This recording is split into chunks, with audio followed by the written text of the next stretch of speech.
Hello, I'm Martin Park. You can call me Coach. Welcome to the channel. Today I'm going to talk about the carnivore diet, the good, the bad, and the better. And before we talk about the diet, let's first look at what is a carnivore. There are three primary classifications of animals: carnivores, herbivores, and omnivores. Obligate carnivores are animals whose diets consist of at least 70% meat and who cannot properly digest vegetation. So in a natural environment, an inadequate supply of meat could lead to starvation, even if surrounded by edible vegetation, as their inherent dietary requirements and digestive system prevents them from extracting sufficient nutrients from plant sources, emphasizing the vital role of meat in providing their nutritional needs. Herbivores, on the other hand, are animals whose digestive systems, teeth, and metabolic processes are intricately adapted for extracting nutrients from plant materials. And while some herbivores may incidentally or intentionally consume small amounts of animal matter in their natural environment, a diet exclusively based on meat would not be conducive to their long-term well-being.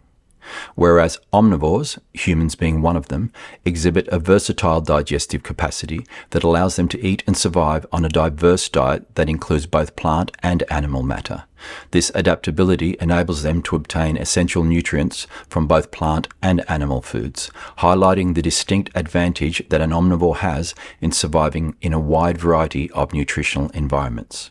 So, to the question, what is the carnivore diet? Simply put, the carnivore diet is a diet that consists primarily of meat or foods of animal origin. And why would an omnivore, such as a human, want to live exclusively on a carnivore diet? There are two reasons. One, it is the diet that their culture has always eaten, such as certain indigenous groups in the Arctic and other regions where plant foods are scarce. And two, it is an active choice based on the perceived health benefits.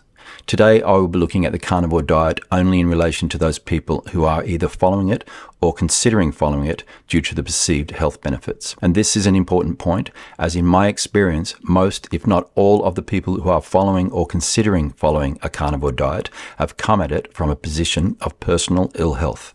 If you look at any of the online social media doctors and influencers and lay people who are passionately advocating for the carnivore diet, they all have a story to tell where prior to switching to the carnivore diet, they were suffering with all manner of illnesses, diseases, and lack of overall health. So is there anything good about the carnivore diet? For some people, as a short-term elimination diet, yes, there is. If you are generally unwell and are someone that is currently following a typical Western-style diet that is full of nutrient-deficient, highly processed foods such as refined and junk carbohydrates like breads, pastries, cakes, biscuits, lollies, candies, cereals, sugary drinks, soft drinks, sodas, processed meats, and other highly processed foods of animal origin, then switching to a diet of grass-fed beef and salmon and eggs, etc., would in the short term give you a marked improvement of your overall well-being. This would be due to not only the elimination of a whole lot of foods that you should never have been eating in the first place, but also due to the high nutrient density of the animal-based foods that you would now be eating in large quantities, which will be providing your body with many nutrients that you would have most likely been deficient in.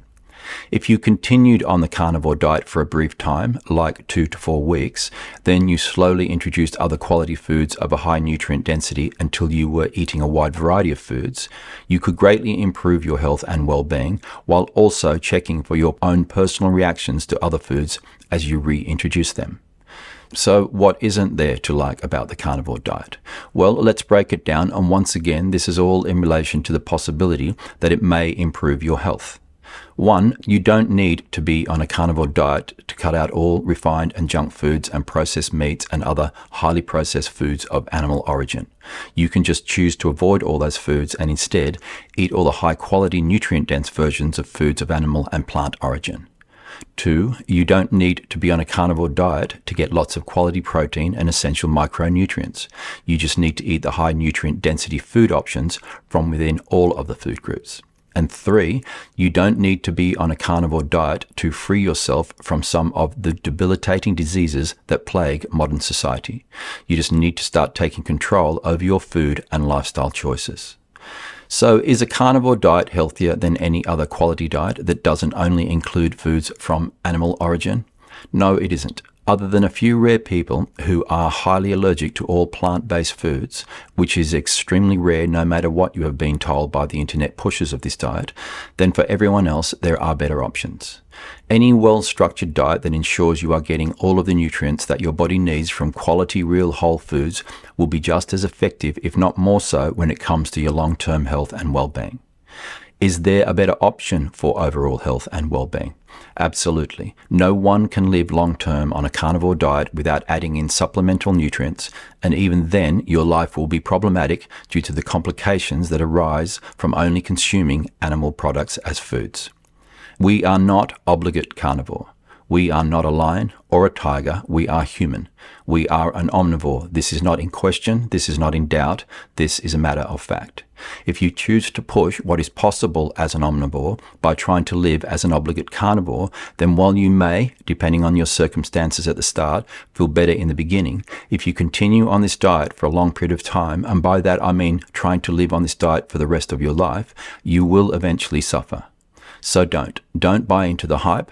Don't buy into the utopian beliefs that it is the perfect diet for humans, and don't lose your ability to think clearly and do what is best for you and your health, no matter how convincing the carnivore argument is in trying to sell you on their wares.